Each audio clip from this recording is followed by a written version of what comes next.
Welcome to the Nursing Post podcast, where it's all nursing all the time with Ashley and Rosa.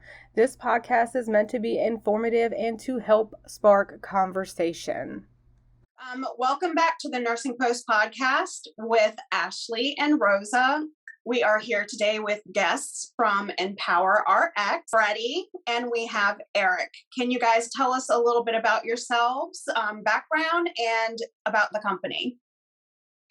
Yeah, so my name is Fredy Petross. I'm the Chief Information Officer of EmpoweRx.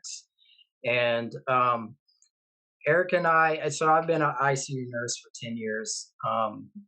Traveled for, approximately 4 years. And Eric and I met on my first contract out to Colorado. And we saw some inefficiencies within the traveling healthcare system, and thought there could be some things improved upon. So we joined the business with MK, which she's not here right now, but she is the other part of our business. She's a former travel nurse recruiter. So we have all aspects of, the travel nurse, so the recruiter and the travel nurses. So. Yeah, Freddie and I have been travelers for the better part of a decade now. We initially got into traveling, I think, like anybody, to kind of, go and experience things, see how things work in different places, and make a larger income. But as we were traveling, him and I were always kind of looking at the business aspect of it and kind of trying to figure out what the ambiguity was all about. And so when I say ambiguity, it seems like there's a lot of information that is just not really available to the everyday nurse, and it's not really explained how the industry actually works. So what we do is kind of remove some of that unknown aspect, I think. Okay, so I have never done travel nursing. So this is kind of actually perfect for me because you're going to educate me along with the rest of our audience at the same time. So if I wanted to do travel nursing right now without, let's say, your help, what would the process be in order for me to do that? Well, to be honest, I think the easiest way to explain it is just to kind of give you my personal story. Sure. I was actually a nurse working in Denver, Colorado for a few years. I met my wife. She's from the Bay Area. She was finishing up college and always planned on going back to the Bay Area. And then she ended up meeting me, and that kind of changed her plans. But she always wanted to go back and really looking at, a nursing salary, a new graduate person, she didn't have a job yet. How are we going to do that? And I actually met a travel nurse that came into my facility, and she kind of told me about travel nursing. Hey, and she happened to be going to San Francisco, where my wife was from. So I said, all right, let me look into this. Literally went online, did a Google search, and within 28 to 48 hours, I had 3 or 4 travel nurses and companies calling me. So getting into travel nursing is not hard. It's filtering out all of the influx of companies that are going to call you once they have your information. It's almost like once it's out there, it's out there. They start calling you and they have not stopped. So with the industry the way it is, it's very easy to get into it. The problem is that a whole lot of it isn't explained correctly. And they don't really go into, what are going to be the long-term effects of choosing this type of career. And so that was kind of something you just kind of jumped into it feet first, and you just hope that you swim. You don't, as much as they want to say that they give you support, there's not a whole lot of financial support that goes on there other than here's your check every week. As far as like, what are the implications of this? What are my taxes going to look like? All those kind of things. You just kind of see the weekly paycheck and think, oh, this is great. But you find out that there's a lot more to it. So if I was to decide to go into travel nursing, basically I would have a recruiter, like you said, reach out to me, explain the ins and outs of it, and then they would just send me an assignment, and I'd basically work at whatever assignment they're sending me to, whatever state that may be. I guess my question is, what do you guys do? How do you help in that process? Because if I can go now to a recruiter and then they can send me to whichever assignment to whatever state based on whatever we agree about, where do you guys fit in? Do you help us cut out the middle person? and deal directly with hospitals, or do you guys do that on our behalf? Or So I think the number one thing that we do with our platform is first and foremost we educate. So we want to remove all of that unknown, and we want to give a full picture of what the industry is actually about. The number one thing is that even if you decide not to use our services, we want to make sure that you understand what it is that you're getting into. And the main thing is that I don't want any nurse that's stepping into travel nursing to have to learn the way I did, which was just through hard knocks. What we want to do is just kind of give the whole overall picture. Beyond that, what we're trying to do is create a cooperative, first and foremost, which is that this industry used to be run by healthcare professionals. Back when travel nursing first started back in the 80s, it was nurses and physical therapists and people like that that were going to at-need areas and filling those positions through their own companies. What we've done is just allowed through our program and through our services to do the exact same thing, but compete with these large companies that have basically taken over the staffing industry. The reason why that's necessary is that you're seeing a lot of news articles and things like that going on about price gouging for travel nursing. yes, The thing is, that's not necessarily translating to the clinicians themselves. That's actually the companies, these multi-billion-dollar companies that have basically become giant conglomerates that have taken over access to all of these hospitals, including rural access areas and areas that are really in need. And what they put forward is really what's going to be the most profitable place to go for you. Not for you necessarily, but for the company. for them. Exactly. So what we want to do is we want to give everybody an equal playing field, whether that's the clinicians themselves, but also some of these really at-risk areas, these hospitals that are just drowning in patients and no clinicians to come in and help, from CNAs to the physical therapists, like I said, to RNs and beyond. These hospitals are struggling, and they already have been, but COVID really showed the weakness in our healthcare system.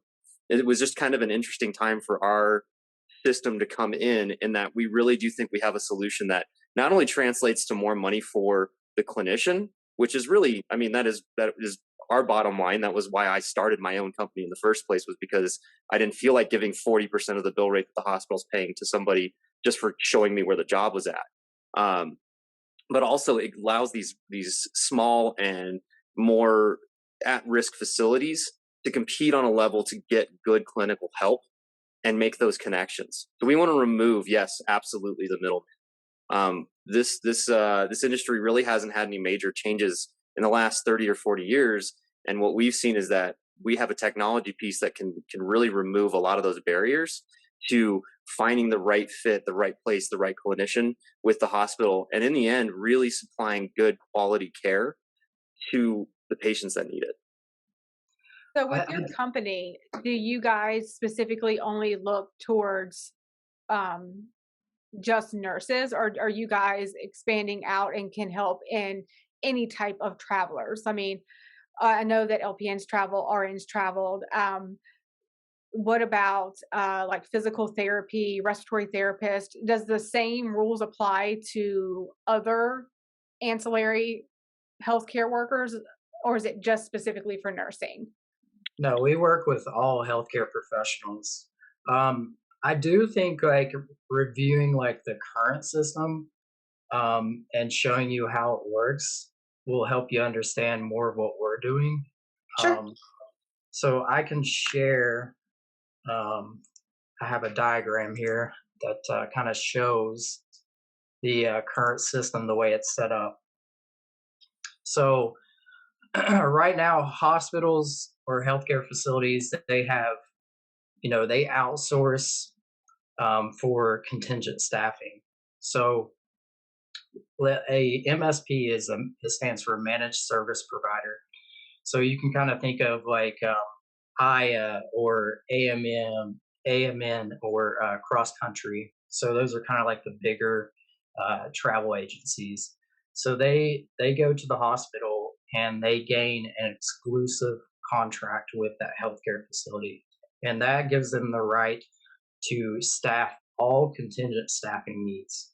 So they get first crack with all of their clinicians to fill any kind of open job requisitions.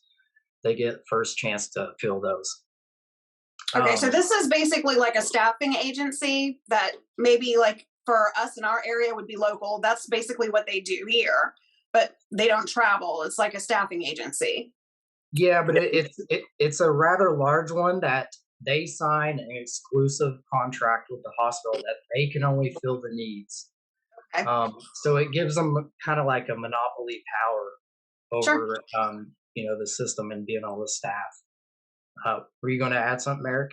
Oh, I was just going to say that it is also, in your local area, these could be staffing companies that do, staff for permanent positions and things like that as well.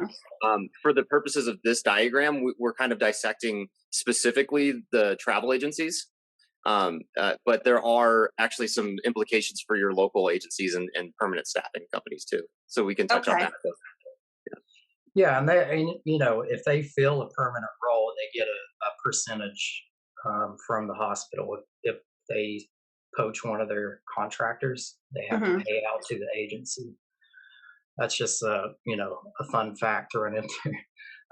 Yeah, I Anyway, learned that the hard way being a director of nursing and working with, agency staffing during the pandemic. So, yeah, if you want to poach, you got to pay. yep, yeah. So it's a large agency who gains exclusive contract rights to fill any kind of contingent staffing need in that hospital. Um, and they tell them that they optimize the workforce and improve risk mitigation. I have all that stuff outlined in the diagram. Mhm. Um, and and then there's also a vendor management system, which these are actually really needed in healthcare because, you know, back when the travel nursing first started, they would have a hiring manager would field all these calls from several different agencies about a nurse candidate or a clinician, whatever, and they would have to take all these calls, and it was very time consuming. It wasn't very efficient.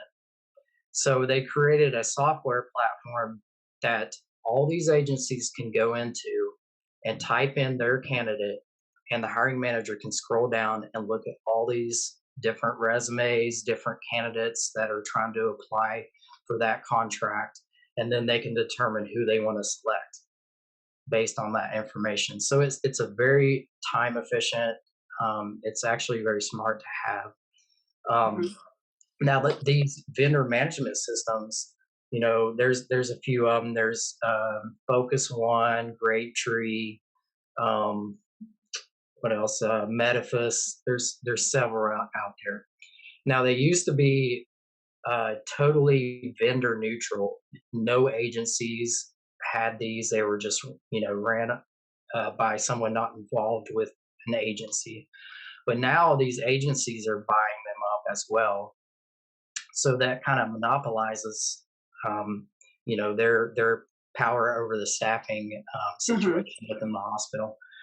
So the VMS, so a hospital will budget for what they're going to pay out for a traveling nurse. So say they put out $100 bill rate, like in the example here.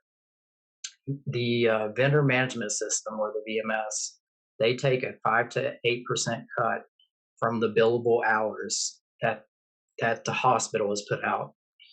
So that takes down the pay to $92 to $95 per hour. Then you have the agency; they have their overhead, and they have to hit a profit margin that they set. And so that could be, there's outliers, of course, but 18-30% Yeah. from that rate. So then whatever's left over is given to the travel nurse.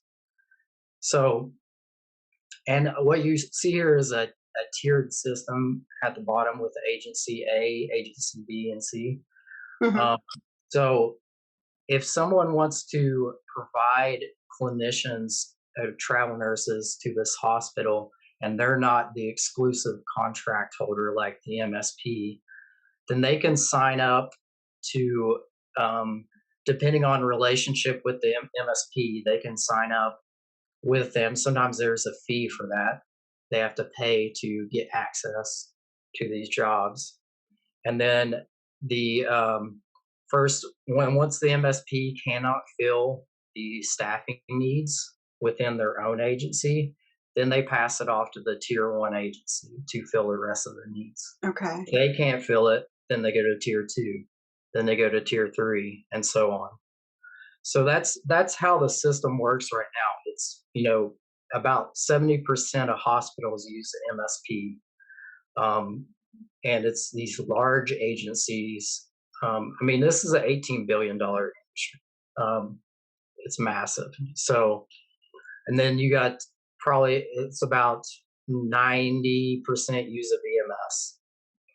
So this is kind of the trend of healthcare and how they're how the staffing situation is set up. So I'm understanding that basically the current form or format that travel nursing is using is kind of monopolized, is what you're saying. So they're squeezing as much out before the dollar bill trickles down to the nurse themselves. That's Exactly. absolutely correct. Yeah. Yeah. And the other thing that we can't really show in here, this is kind of just a broad spectrum thing, is that these are just the upfront fees.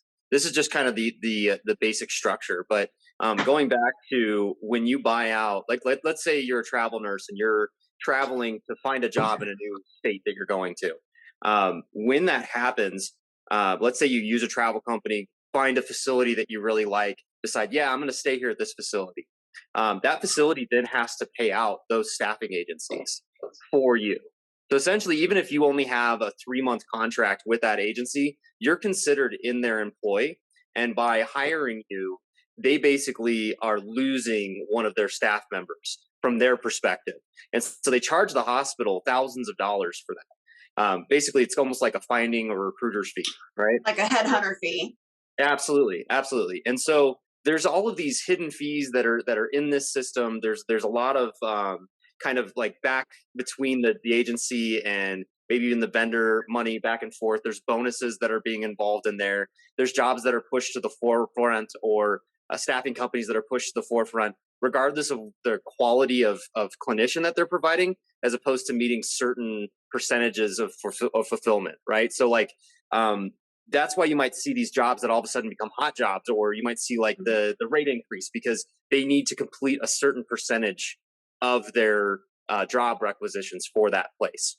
Mm-hmm. So, they have to meet a quota, so to speak, a number of bodies. I hate to say that, but a number of bodies to fill a certain amount of holes in their coverage. So I totally get that. When I look online, because on LinkedIn and anybody who sees any social profile and they see that you have any kind of medical background behind your name, they're shooting out emails, they're trying to recruit you, they're trying everything they can, right? To make sure that they can get you under their employment. And when I see these ads, they're offering the higher pay, like you said, the $60 to $75 an hour, sometimes $100 an hour. I've seen them offer free room and board, meal expenses, travel mileage, and some other benefits. Nothing for free. Okay, so explain that to me, because like I said, I'm not a travel nurse, and a lot of us aren't, if we're being honest. It takes very special people to be travel nurses. So when I'm seeing that, I'm thinking to myself, wow, that's a good deal. Like I get $100 an hour. I get free room and board. I get my meal expenses comped. I get this comped. So what is hidden? What is the fine print that I'm not knowing? So I'll give you a recent example. This industry for the last year and a half has kind of created it's basically a false economy that it's created. So you've seen these really conflagrated rates, and that's because there was a lot of money coming from the government that was just trying to get bodies to deal with COVID patients, and then obviously all of the ripple effects that dealt with that. And what you ended up having was a bunch of people that were not necessarily clinically trained. None of these people that are involved in this are really clinicians. They're just masters of business. That's really like their background. And Okay. so when they start looking at whether it was a solution or whether it was a way for them to get more money, they chose to just get more money as opposed to trying to actually problem solve, look to the future, and create these things. And that's because healthcare is no longer being driven by clinicians. And so one of the major things, aside from just the fact that there's money and things like that involved, is that they don't really understand the jobs that they're placing you into or the Mm-hmm. situations that they're placing you into. So we've seen, just from a personal perspective, working in acute care, we've seen people that are probably not qualified put into positions that they were just, that fits that whole, we'll put them in there. And so, yeah, it all sounds really good from a perspective of like, I want to go out and I want to travel here real quick and for 3 months make the most money that I can. But what you have to look at is that these are people that don't necessarily understand the industry or the place that they're putting you into. And their most important thing from their mind is meeting that quota and, getting the bill rate. And that's essentially what it is. And part of the issue for me when I became a traveler was I just wanted to ask a few questions about where is this going? What is your guys's whole position here? And the idea that they put forth is that they are trying to fill the solution for these areas and bringing in travel nurses and good clinicians. When the fact of the matter is, and we've seen the meetings, Freddie and I have been invited to some of these industry conferences and things like that. They really only see it as a bottleneck. They see people as the bottleneck. And what's really missing out of healthcare right now is, I think, people that are involved in it. And so really what Exactly. Empower is about is kind of taking out all of this ambiguity and creating a system where we can do this on our own using technology pieces that are very simple. So we created an education platform to teach people how this works more in depth than what you're getting right now. So we really break Mm-hmm. it down. We also give access for those hospitals to post the jobs directly and for our clinicians to then take those jobs. Now, what that ends up doing is that me, in my staffing company, I have much lower overhead, so I can actually go in and be more competitive in the rate. And I don't have to go in and price gouge a hospital and try and get the most out of it, because that meat on the bone that you're seeing between the traveler and the hospital, there's more than enough space in there for the hospital to save money and for the clinician to save money. And this isn't just hospitals. This is long-term care facilities. This is home health care. This is Mm-hmm. broad reaching.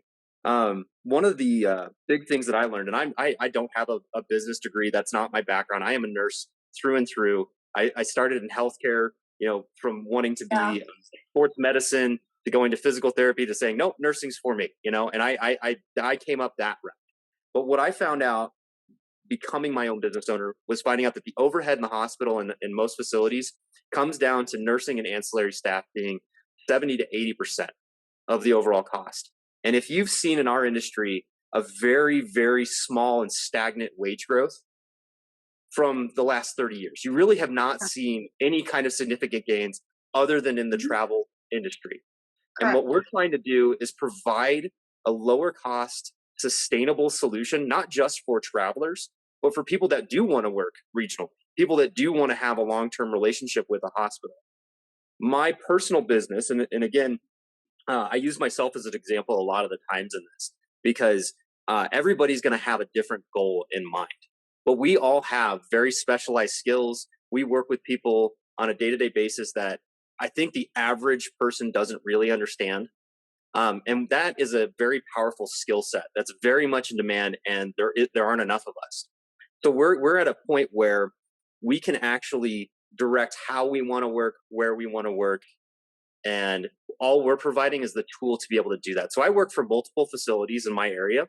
I have different bill rates at different facilities that I go to, and Mm-hmm. this allows me to have that kind of relationship, utilizing our resources. And so we don't just see this as another staffing company. We don't see this as just another vendor management system. We see this as an ability for all clinicians to maximize the amount that they're going to make and live a higher quality of life based off of that. And I have seen that for the last 5 years. It is a world of difference being the owner of my own company and going to these facilities as a business owner and as the operator. And I know that that's a lot of words that are kind of in there, but really what it allows me to do is go into those doors, know that my rate is what I'm worth, and do the job and be a bedside nurse. Mhm. That's one of the things for me that this really is about, is making sure that good clinicians stay where good clinicians need to be, and that's with the patients. It's really unfortunate right now that one of the only real clinical pathways for people to make a livable wage is to become managers at facilities, Yeah. or to go on and start their own company that has nothing to do with bedside nursing. Mhm. Everybody, I have friends that are like, hey, can I come work for you? And I say, absolutely not. No, it's just me. My company is for me, but I will teach you how to do it. And the reason for that is that I don't want you to then start another staffing company. We have enough Mhm. staffing companies out there. What we want is, we want the bedside nurse to just get an equal share, to be able to dictate their own working hours, all those types of things. And what this does is it really allows people to do that and to form a company that fits them. We as clinicians are told all the time to push forward the profession, and that's really where I see this. I didn't want to become the advocate for small business owning clinicians, but that's just what happened in my career. I just happened to be in that place, and I see something coming that is going to turn our entire healthcare system on its head. And we really do feel like we have a solution for that, for the clinicians, for the healthcare facilities. And to be completely honest, the only people that lose out are these middlemen that don't really provide healthcare. What they Yeah. provide is just services to make the healthcare and the facilities meet. Well, we live in an age where we can automize that. So that's what we're trying to do. And So Go ahead, Ash. so it sounds like to me that you are setting up pretty much your own company, so then that way you can contract directly with a facility where you're setting your own wage.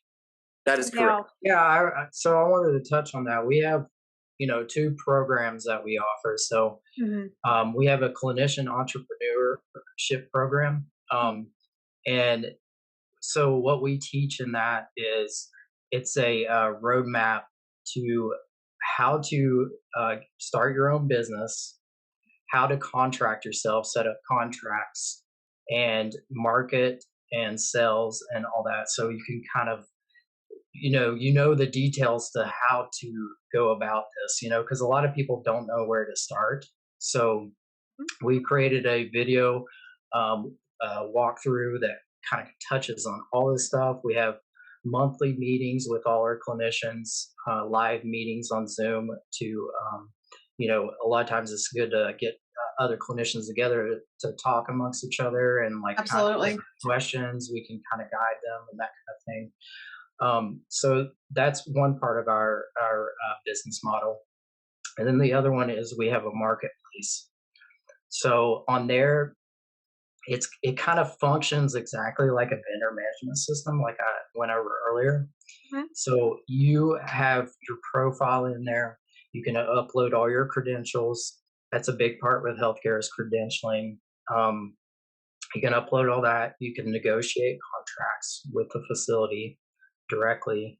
Um, and um, so that's a subscription payment. So instead of taking from the bill rate, you can kind of see through the diagram that I showed that there's a bill rate, and all the agencies take from that bill rate. Yeah. So on our business model, it's a subscription payment to be on the marketplace. You pay an annual subscription fee, and then the hospital pays an annual or monthly subscription fee, depending. We have different tranches they can use, like whether how many jobs they want to post, that kind of thing. So that's how our business model is set up.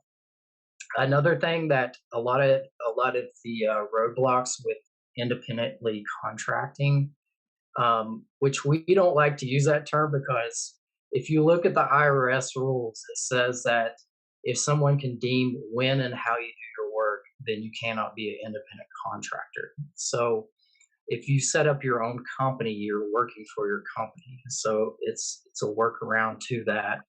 Um, but a problem with working in that fashion is, a lot of times facilities don't want to get several invoices from each individual nurse or clinician.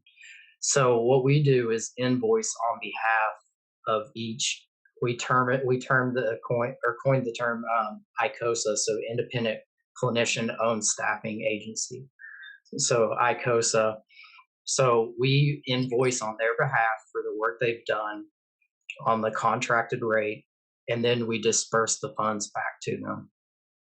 So, uh, it saves the facility on labor costs, and the clinician is able to negotiate a higher rate because you remove that middle excess with the agency and their operating expenses, and the profit margins are removed. So, Okay.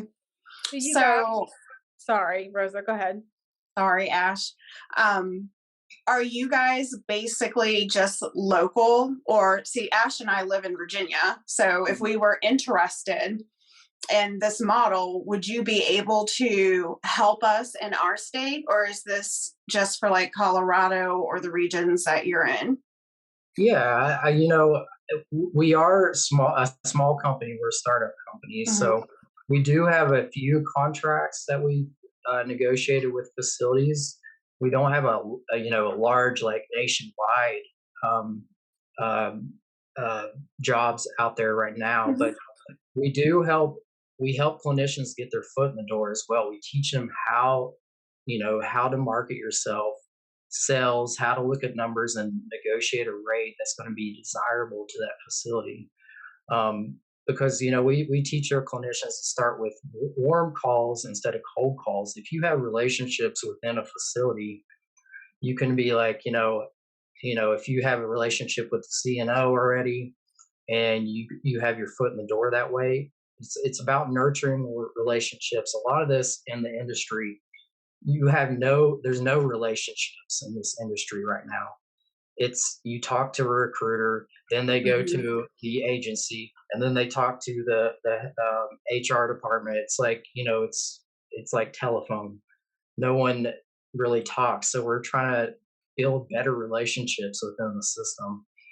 So we help clinicians that way. You want to start with relationships that and hey, say I can contract myself for this price, and you don't have to pay the benefits because if you're running your own business, you can get your own benefits. Like they're all tax write-offs.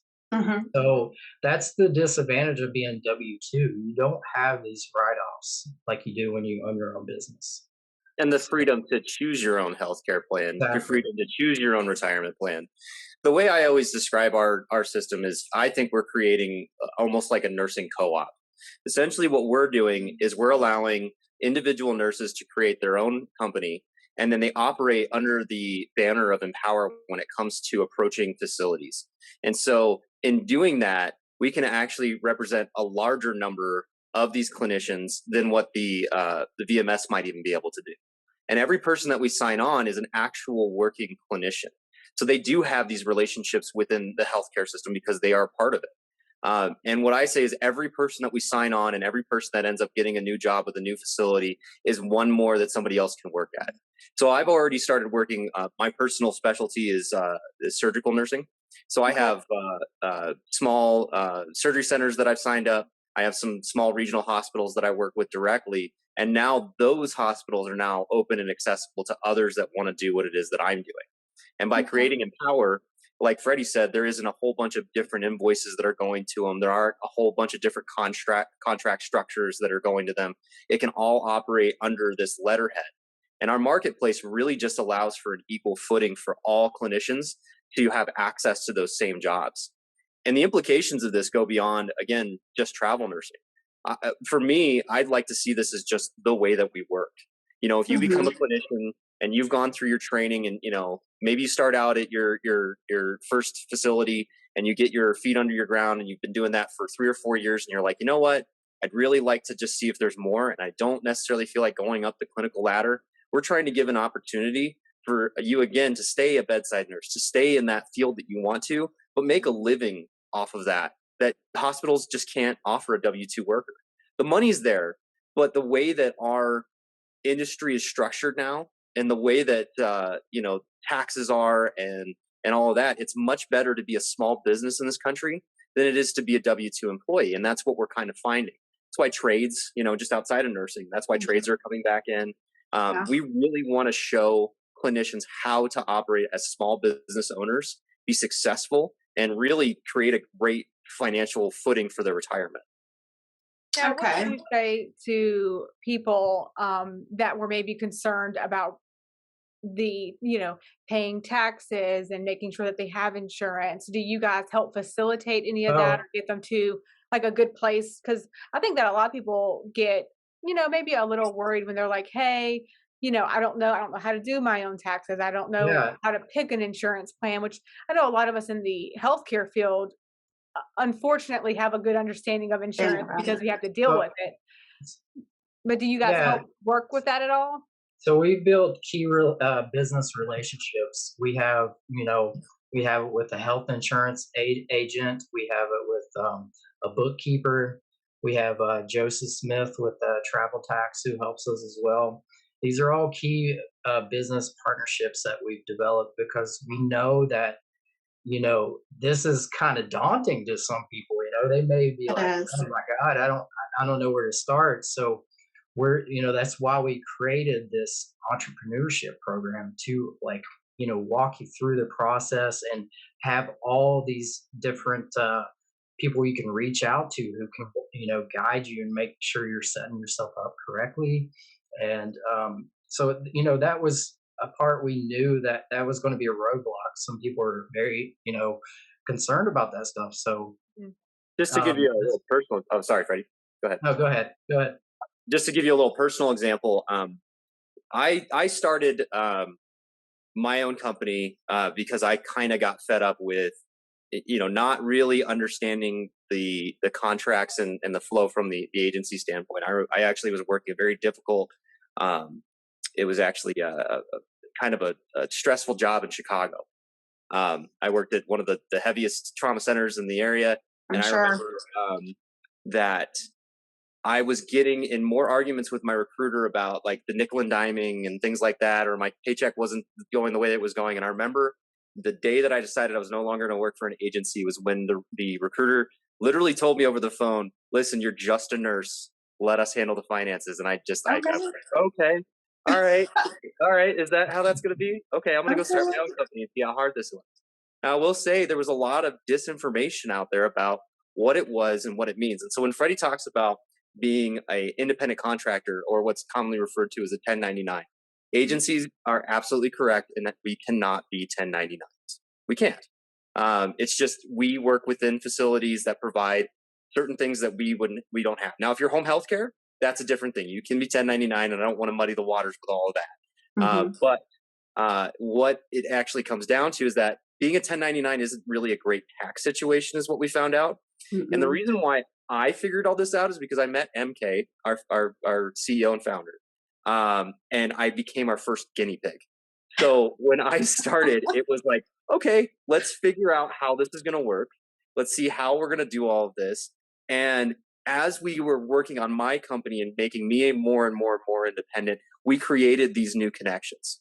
Mm-hmm. And we have these people in our education platform that come and they speak.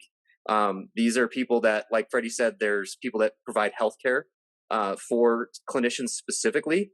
There are people that do bookkeeping for small businesses specifically, and Yep. we have retirement services. So these people come in and they meet with us. Now, by no means by going through our program are you required to utilize those Mhm. relationships, but there are people that we do work with, people that I work with personally, and that we found have a system that works. So if you are a clinician and you're considering doing something like this, or you're trying to find a way, again, to kind of step outside of that clinical ladder, or go somewhere else and create let's say you want to create a business model that you see, right? Like you want to provide your services in an area and you just don't see that service being provided. We can help you create a small business that will be up and operating by the time you're done with our program. That's the idea, right? You're ready to go on and start invoicing by the time you're done. You have a functioning LLC, you have a working business bank account, you have relationships, you have insurance, you have all the things that you need. And unlike what I went through, none of it's guesswork because Yeah. I already did it all for you. So we can go through the whole process. And this is all what we really try and team up with are people that are clinician first owned and operated. That's who we want to go with first. We're trying to remove as much outside influence as possible, Mhm. because we really want this to be, and again, I know it isn't really a co-op, but I use that because that's kind of what we're creating, is this network of clinicians, small business owning clinicians that work together so that we can compete with large conglomerates. And that Okay. can be on any scale. And I say that everybody's business is going to be different because your business might be different. Your specialty is different than mine. The Mhm. area you live in is different. And the Mhm. most important thing is just you finding what the need is and being able to utilize your skills to take care of those patients. That's what it's all about. And at the Okay. same time, actually creating an income that you can live off. So, and to help, to help move this along is, if someone gets a facility to sign on with us, they get a percentage of the annual subscription fee that the facility pays us. So, Nice. we want everybody to win in the system. I think that the current system is not a good model. Um, so that's kind It's of dated. yeah, yeah, It's exactly. to say the least, it's outdated. So, and I tried, I've been a guinea pig myself. I tried to get into one hospital who had a MSP in their system, and I interviewed with the manager. This was out in California. They wanted me to be hired. They wanted to bring me on. They were really short staffed. I had, all the credentials that were needed for that job. And then the MSP was, blocked me. They said, because I tried to get hired on through my Mhm. business. And what they said is I needed $1 million in revenue and 30 W-2 employees under my company to be able to work at that facility, but under my own business. So they're the gatekeepers in the system. But the ones who are going to really suffer are the rural facilities, or um, like nursing homes. All those, they don't have like a surgical center where it's a big cash cow. They Yeah. they run in the red a lot because a lot of people that come in don't have insurance. So what we're offering is a chance for them not to pay this exorbitant cost that is out there right now with the current system. So So what I'm understanding, and which I kind of appreciate, is that there aren't enough of us clinicians hands-on that do the day-to-day, that are in positions of authority and change to make appropriate decisions about change. And it seems like you guys are trying to pull the reins back in and give us nurses, physical therapists, CNAs, the ability to do that. From what I'm hearing, you're advocating for healthcare. You're advocating for the individual, healthcare worker, but you're also advocating for, patients as well, making sure that that clinician is a good fit for whatever assignment that they're trying to get, and you're helping them consult to be self-sufficient on their own. Absolutely. exactly. I mean, like, there's so much wasted cost in healthcare. I mean, what with this money that they save, maybe they could pay their staff a little more as well. It's Mhm. there's just so much wasted expense in healthcare, and I think all these hospitals are concerned because 50% of more than 50% of their expenditure is on nursing staff. Yep. So you know we're presenting a solution to these facilities, and you know that's we're not going to stop until we get it, start making waves and get into more facilities. So yeah, So we're I want to ask you a question that that Ashley and I actually asked Nurse Alice a few weeks ago. And that question was, where do you see nursing in about 2 to 5 years compared to the last 2 to 5 years? Wow, that's a tough one right now. There's so much up in the air right now as far as that goes. I think you're going to see a continuing trend of experienced clinicians burning out, leaving the industry. I think you're going to see a dearth of really good healthcare professionals. And I think that that is going to continue to increase this crisis. But I also see facilities losing more and more money, more facilities closing, regional hospitals shutting down. So things will become more centered around the conglomerates, big business, things like that. I don't know what that really spells for nursing as a whole. I'd like to think that it really allows these people that are in positions of control, like you're talking about right now currently, to see that they need to give us an equal share at the table. They need to hear the voices that are out there that are saying, hey, there are solutions to this, but you have to think outside of where we're at. But I think you're going to see a lot more controversy in healthcare in general, not just for nursing, but on every level and every facet, from home healthcare to long-term care, to acute care. I think you're going to see a massive change, and I think you're going to see a newer generation that's probably going to have to take on a little bit more than the previous generations before. I think that we can't just specifically rely on W-2 work. And that's really where and I think, Fredy obviously has too. We've really thrown in with our own small businesses. We've really stepped out there and said, hey, I want to control what it is that I can within the industry. And so what we're providing here is just steps to take advantage of that, to put yourself out there. And really, if you're about taking care of the patients and really utilizing your skills and trying to remove a lot of that's just kind of built into that corporate structure. And again, I always go back to the clinical ladder because I had no desire to ever climb it. But that just wasn't what I got into nursing for. I didn't get into nursing to become a personnel manager. I got into nursing to help patients. And I think that it's really going to come back around to that. It's like, we need people to be there to take care of people. That's what it's about.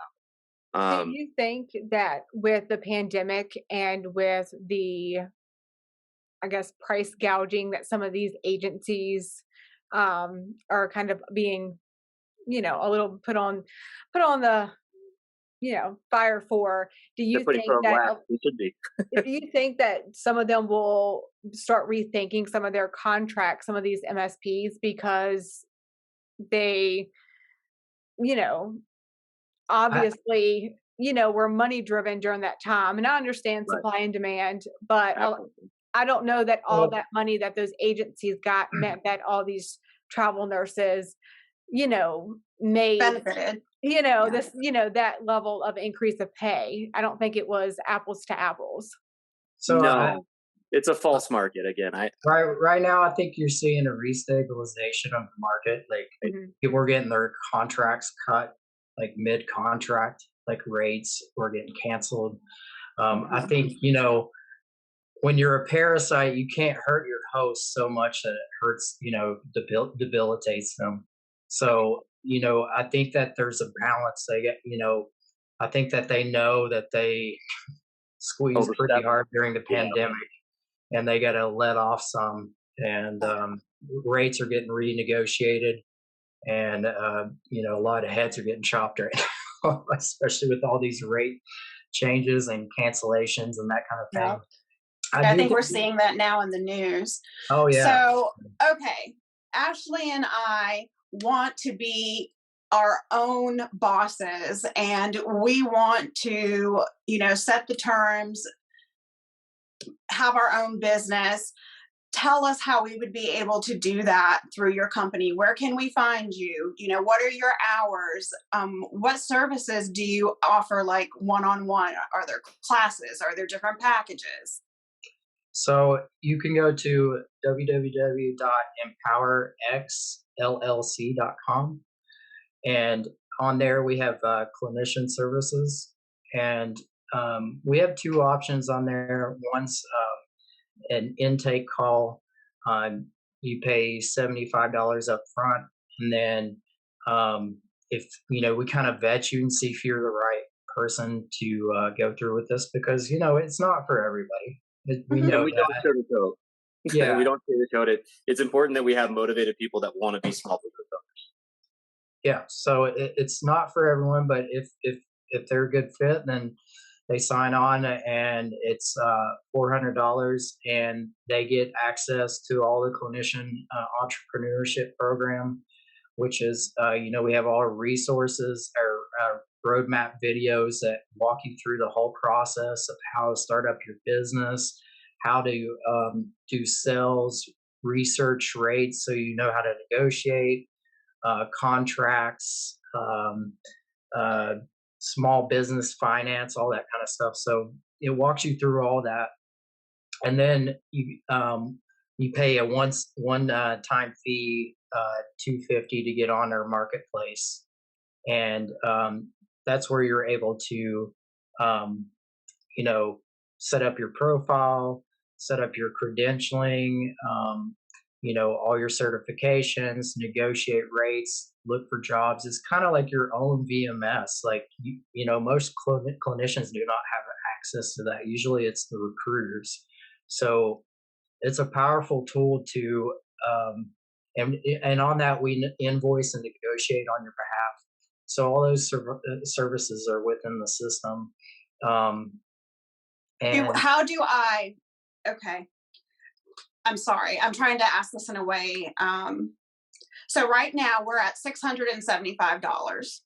Mhm. So if I'm just starting out and trying to do this on my own, like I'm sure a lot of people are, when do I see the benefits of that 675? So I would say that as soon as you start negotiating your own contracts, and part of what we do Okay. is called skill marketing. So there's different ways to become an independent clinician. So you can subcontract from companies that already exist and work directly.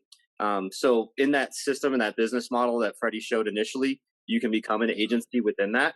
We do have Okay. partners in there. That's the easiest way to go about it.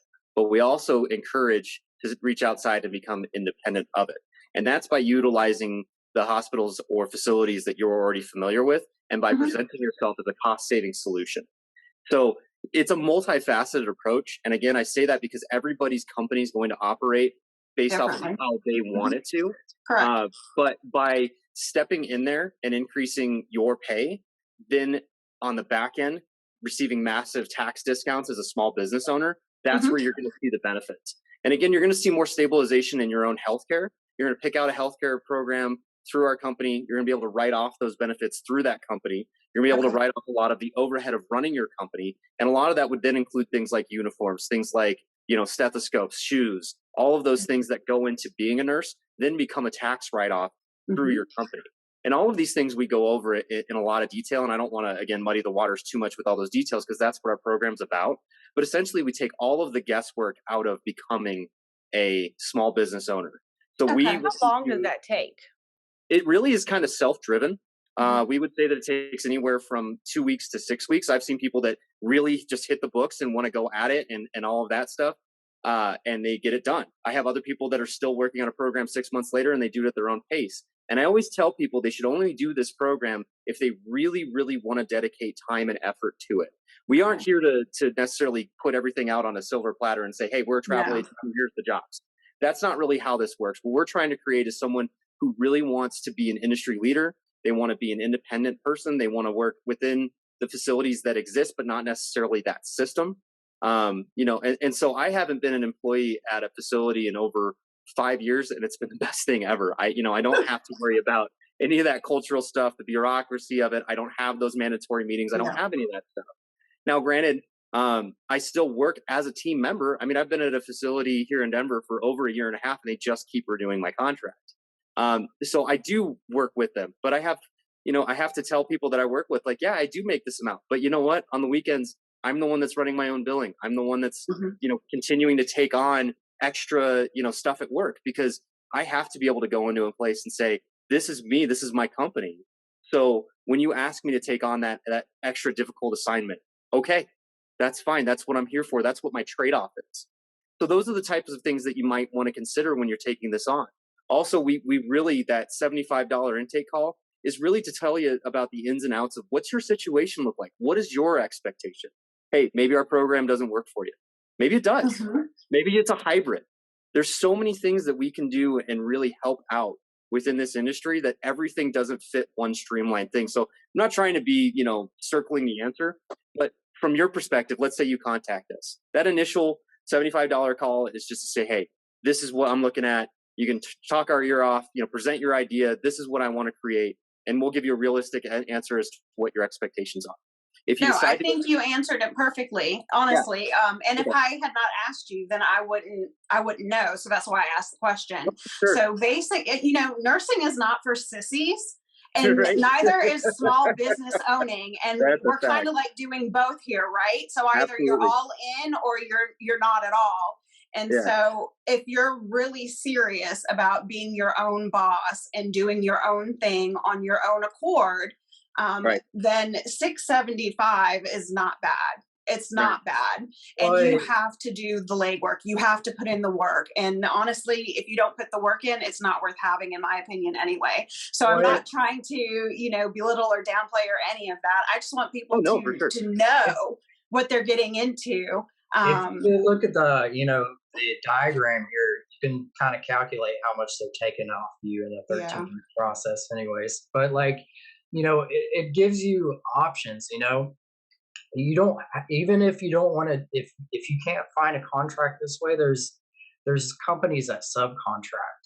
So you can always go that route. They hire you under your own LLC, and you just run your books and they find the contracts for you.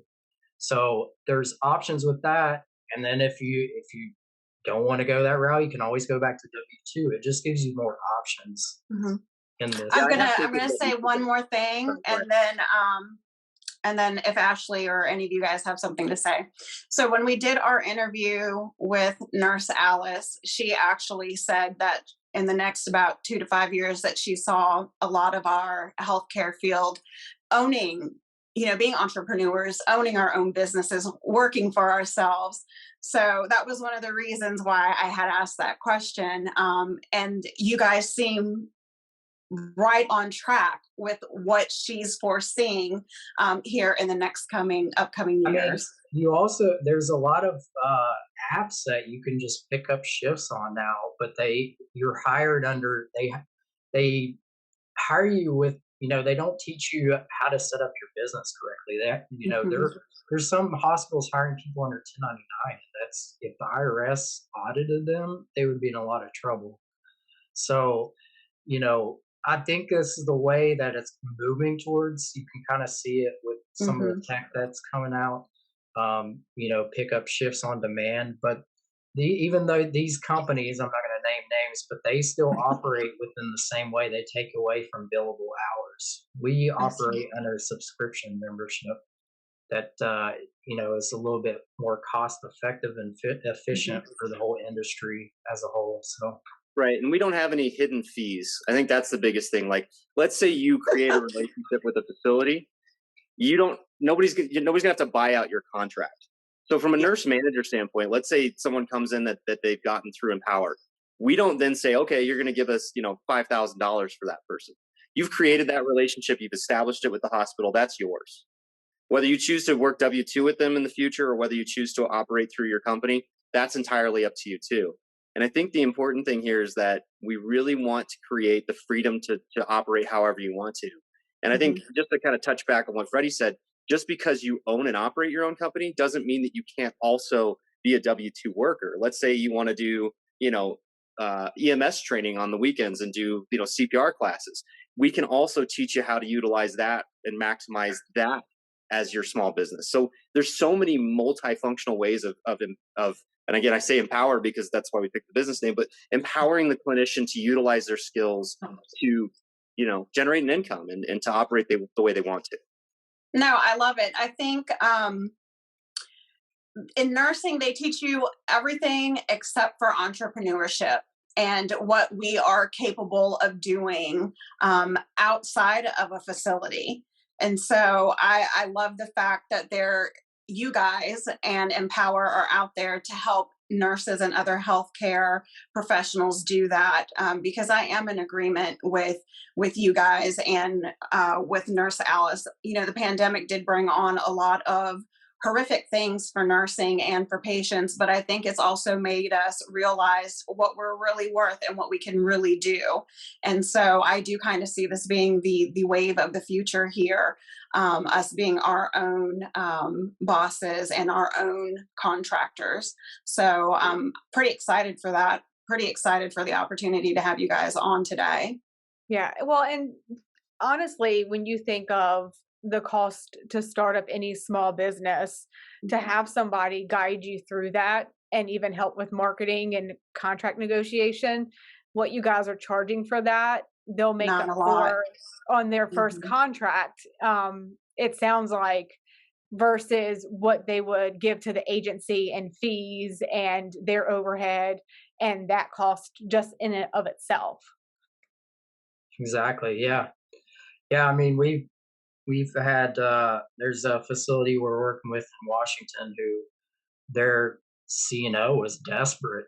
They needed, they needed some nurses, and we reached out to them and sent our contracts over, and we're working with them now and providing clinicians out there, and they've made crazy amounts of money out there. But I think it's a lot of people are in this W-2 mindset, and that's where Right. you're taxed the most. Yeah. It is. It's the It's worst place to be. Yeah, It so we're trying to give them that, guide them through that process so they can understand. And so, like I said, some people won't get it, and some people don't want to do that. But we're here to help them along the way. So we want to take all the guesswork out of it that we possibly can.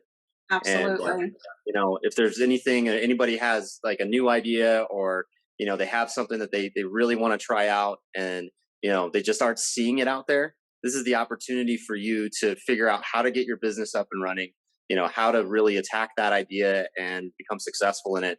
And we really do want to support all of our clinicians out there. I mean, the idea behind this is really to allow people to maximize their income and do it in a way that, again, is saving the patient's cost, and it's saving the facility's costs. That's what we want. We want to kind of remove some of that excess money that's going to people that really aren't involved in healthcare in any way other than they're making a lot of money off of it.